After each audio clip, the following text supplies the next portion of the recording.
Los Angeles Lakers update. Heto na mga idol. Trey Jamison and Christian Coloco posibleng pabalikin ng Los Angeles Lakers para sa next season. Nanggaling po mismo ito kay Jovan Buha ng The Athletic. Si Trey Jamison pinapirma ng 2 taong kontrata.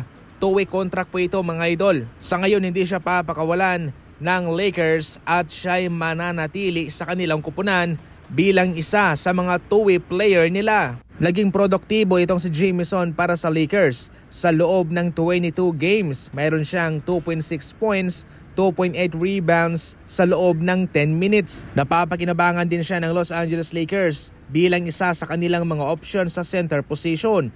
Samantalang si Coloco, 25 years old pa, batang-bata pa ito mga idol. Magiging free agent po siya na inaasa namang pababalikin ng Los Angeles Lakers ayon kay Jovan Buha. Understandable na mapupunta raw kay Christian Coloco ang ika-14 o ika-15 posisyon sa roster bilang pangatlong center position option para sa Los Angeles Lakers. Kahit na agresibong naghahanap ang Lakers sa ngayon ng veteranong center na siyang tutulong sa kanila para kanilang maging main center sa kanilang starting lineup, hindi pa rin naman sila magpapakampante. Kaya yan po ang papel ni Trey Jamison at Christian Coloco, mga backup center sila. Sa ibang mga balita naman, mabigat na sa ngayon ang pressure sa Indiana Pacers mga idol. Ibang sitwasyon po ito. Kung nagawa ng Indiana Pacers na makambak ang kanilang mga kalaban bago sila nakapunta sa NBA Finals, sa sitwasyong ito ho'y ibang-iba na. Sa ngayon malaking kinakaharap na problema ni Tyrese Haliburton patungkol sa kanyang consistency. Hindi naman masyadong nakakasakal ang depensa ng OKC Thunder.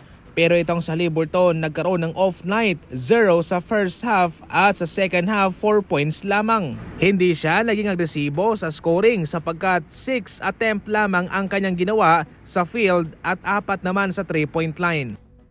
Lalo pang tumaas ang moral ng Orlando Magic at ayon pa mismo sa kanilang presidente na si Jeff Weltman, matagal na nilang tinatarget itong si Desmond Bane at siya raw yung tipong malalaro na kinakailangan mo para patatagin ang isang kupunan. Unique daw na player itong si Desmond Bane. Magaling siyang shooter pero maliban dyan ay kanilang nagustuhan ang kanyang playmaking at yung kanyang skill bilang kabuuan. Marami daw siyang nagagawa mapa on and off the ball.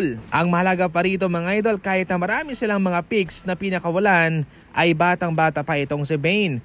Magiging 27 years old pa lamang siya. Kaya long term ang pinag-uusapan dito mga idol.